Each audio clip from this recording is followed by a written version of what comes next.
আসসালামু আলাইকুম। আজকে মুরগির মাংস রান্না করব। এই মুরগিটা দেশি মুরগি। এই দেশি মুরগি সরিষার তেল দিয়ে রান্না করলে অনেক বেশি মজার হয়। এখানে একটি প্যান খুব ভালোভাবে গরম করে নিয়ে 1 কাপ সরিষার তেল দিয়ে দিয়েছি। আর সরিষার তেলটা খুব ভালোভাবে গরম করে নিয়ে এখানে গোটা মশলা ভেজে নিয়েছি। আমি তেজপাতা, এলাচ, দারচিনি এগুলো ভেজে নিয়ে দিয়ে দিয়েছি 2টি কাঁচামরিচ একটু মাঝখান দিয়ে কেটে দিয়েছি, আর দিয়ে দিয়েছি এখানে বেশ খানিকটা পেঁয়াজ কুচি। এগুলো একটু নেড়ে ছেড়ে এখানে দিয়ে দিয়েছি 1.5 টেবিল চামচ পেঁয়াজ বাটা, 1 টেবিল চামচ করে রসুন বাটা, আদা বাটা। আর এখন এগুলো নেড়ে ছেড়ে ভেজে নিয়ে দিয়ে দিয়েছি 2টি টমেটো কেটে। টমেটো একটু নেড়ে ছেড়ে দিয়ে এখানে 1 চা চামচ করে হলুদের গুঁড়া, মরিচের গুঁড়া, জিরার গুঁড়া, ধনিয়া গুঁড়া আর দিয়ে দিয়েছি গরম মশলা গুঁড়া। মশলাটা একটুখানি ভেজে নিয়ে এখানে দিয়ে দিয়েছি আমি 1 কাপ গরম পানি দিয়ে খুব ভালোভাবে মশলাটাকে আমি নেড়ে ছেড়ে ভেজে নিব। আর এই মশলা যত সুন্দর করে ভাজা হবে ততই রান্নাটা স্বাদ বেড়ে যাবে। তো এখন আমি ঢাকনা দিয়ে দিব। ঢাকনা দিয়ে এটাকে অন্তত 10 মিনিটের মতো কষিয়ে নিব নেড়ে ছেড়ে।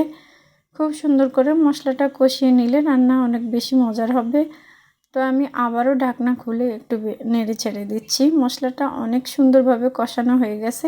এখন আমি দিয়ে দিব এখানে মুরগির মাংস, আর এখানে একটি মুরগির পুরো অংশটাই দিয়ে দিয়েছি। এখন এগুলো ভালোভাবে একটু নেড়ে ছেড়ে দিব, মশলার সাথে মিশিয়ে দিব খুব সুন্দর করে নেড়ে ছেড়ে।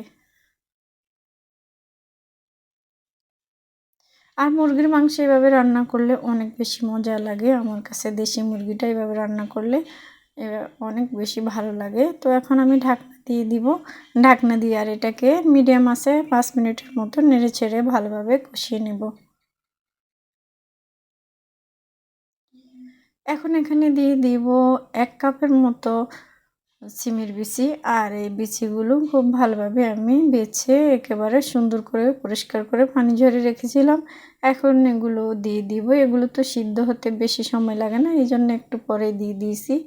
এখন আমি এগুলো নেড়ে ছেড়ে দিব।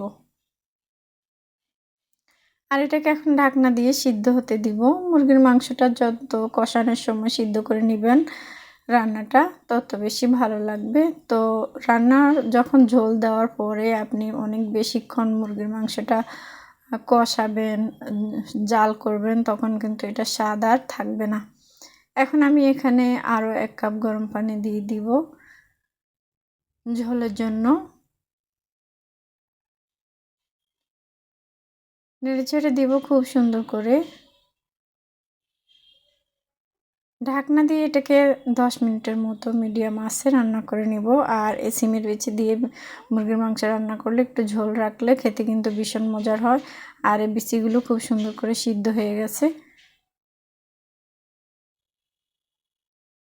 এখন একটু ভালোভাবে নেড়ে চেড়ে দিচ্ছি। উপর থেকে ধনেপাতা কুচি দিয়ে নামিয়ে নিব। কেমন লাগলো আজকের রেসিপিটা জানাবেন। যদি আপনাদের একটু ভালো লাগে তাহলে শেয়ার করার অনুরোধ রইল। আর এতক্ষণ সময় নিয়ে আমার ভিডিওটি দেখার জন্য সকলকে অসংখ্য ধন্যবাদ। সবাই অনেক বেশি ভালো থাকবেন। আল্লাহ হাফেজ।